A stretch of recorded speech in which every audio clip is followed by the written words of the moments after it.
প্রিয় দর্শক, আসসালামু আলাইকুম। আমি জিনিয়া ঢাকা মিরপুর থেকে আবারও চলে আসলাম নতুন আরেকটি ভিডিও আপনাদের সঙ্গে শেয়ার করার জন্য।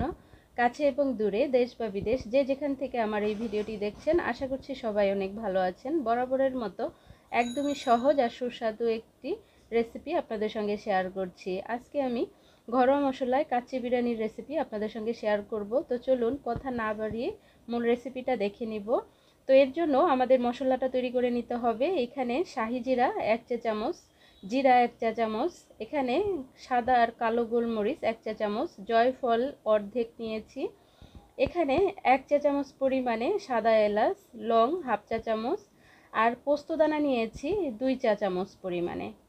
আর দিয়ে দিয়েছি এখানে দারুচিনি এখানে 3 টুকরো, আর এখানে জয়ত্রী নিয়েছি 1 চা চামচ পরিমাণে, আর কাঠবাদাম নিয়েছি প্রায় 20-25টির মতো। এখানে কাঠবাদামের পরিবর্তে আপনারা কাজুও ব্যবহার করতে পারবেন। আর দিয়ে দিয়েছি 3টি তেজপাতা একটু কেটে নিয়েছি। আমরা এখন সবগুলোকে একটি ব্লেন্ডারে জারে দিয়ে দিব, আর এটাকে একটি পেস্ট তৈরি করে নিচ্ছি।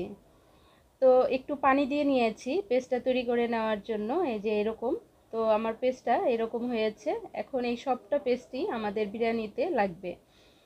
তো এখন আমরা এখানে গরু মাংস নিয়ে নিয়েছি। তো গরু মাংসটা একটু বড় বড় সাইজ করে কেটে নিয়েছি। তো এখানে স্বাদ অনুযায়ী লবণ দিয়ে দিয়েছি।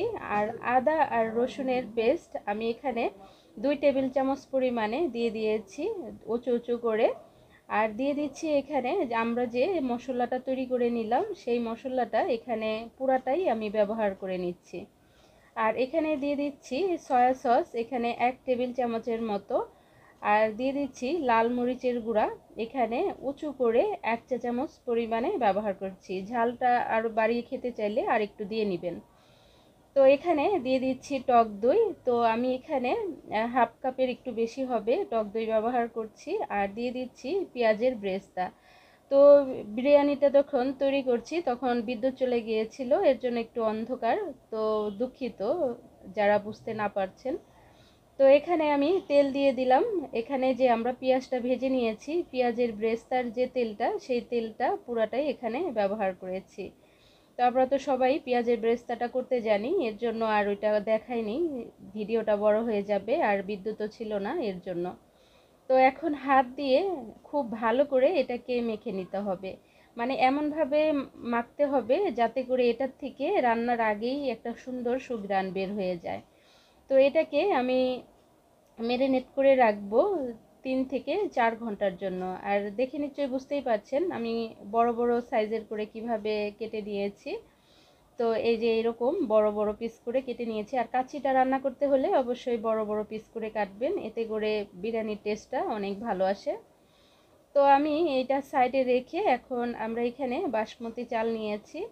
আর এইখানে আমি 1 কিলো বাসমতি চালের জন্য 2 কিলো পরিমাণে গরুর গোশত ব্যবহার করেছি।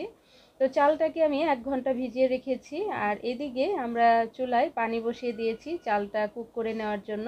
ঘি দিয়ে দিয়েছি, স্টানিশ আর শাহি জিরা আর বড় এলাচ দিয়ে পানিটাকে খুব ভালো করে বলক চলে আসার পর আমাদের যে চালটা, সেই চালটা দিয়ে দিচ্ছি।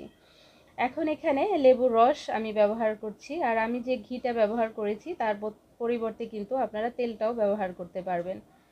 তো আমি 1 স্লাইস লেবুর রস পুরাটা এটাতে দিয়ে দিলাম, এতে করে চালের কালারটা সুন্দর আসবে আর চালটা খুব ঝরঝরে থাকবে, চালটা একটার সাথে একটা গায়ে লেগে যাবে না। আর আমি প্রথমে এখানে 2 মিনিট প্রথম চালটা রান্না করার পর আমি 2 মিনিটে প্রথম কিছুটা চাল উঠিয়ে নিয়েছি, যে চালটা আমি নিচে দিয়ে দিব সেই চালটা।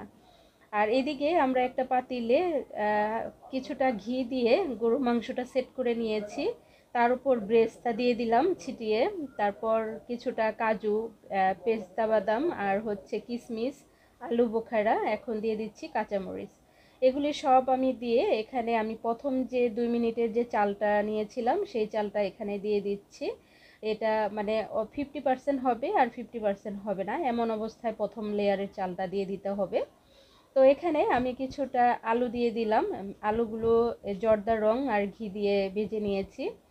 আর এখানে দিয়ে দিচ্ছি পেঁয়াজের ব্রেস্তা আর আমার হাতের 1 মুঠ পরিমাণে কিশমিশ আর 1 মুঠ পরিমাণে কাজু আর হলো পেস্তা বাদাম, কাঠবাদাম দিয়ে দিচ্ছি। আর দিয়ে দিলাম 4-5টি কাঠবাদাম।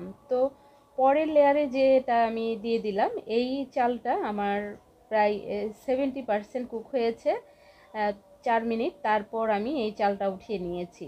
তারপর আমি এখানে আবারও কিছুটা দিয়ে দিলাম পেঁয়াজের ব্রেস্তা, আর দিয়ে দিলাম কিছুটা কিশমিশ, কাজু, আর দিয়ে দিলাম কিছুটা আলু বোখারা।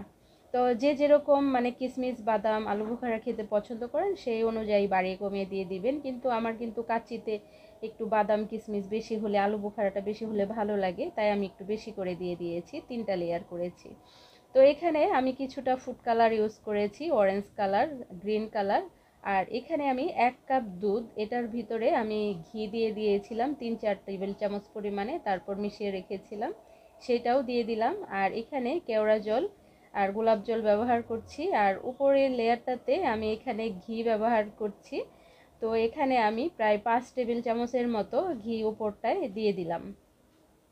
এখন এখানে আমি পাতিলের চারিপাশে আমি এরকম একটু আটা দিয়ে এরকম সিল করে নিচ্ছি। আর আটা দিয়ে সিল করে এটাতে ঢাকনা দিয়ে ঢেকে আমি এটাকে 40 মিনিটের জন্য রান্না করে নিব, মিডিয়াম থেকে লো হিটে। প্রথম 5 মিনিট আমরা হাই ফ্লেমে রান্না করব, তারপর 5 মিনিট আমরা মিডিয়াম হিটে রান্না করব, আর 30 মিনিট একদমই লো হিটে করে আমরা রান্না করব। তো আমাদের কাচ্চিটা হয়ে গেছে।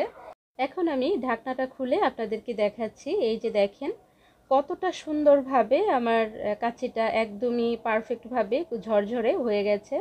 এই যে দেখে নিশ্চয়ই বুঝতেই পারছেন কতটা ঝরঝরে আর কতটা সুন্দর কালারফুল একটা কাচ্চি আপনাদের সঙ্গে শেয়ার করছি। তো এটা খেতে কিন্তু অসাধারণ হয়। আশা করছি রেসিপিটা ফলো করে বাসায় ট্রাই করলে আপনারাও পারফেক্ট একটা কাচ্চি বিরিয়ানির রেসিপি পাবেন। তো ভালো থাকবেন। আল্লাহ হাফেজ। আসসালামু আলাইকুম।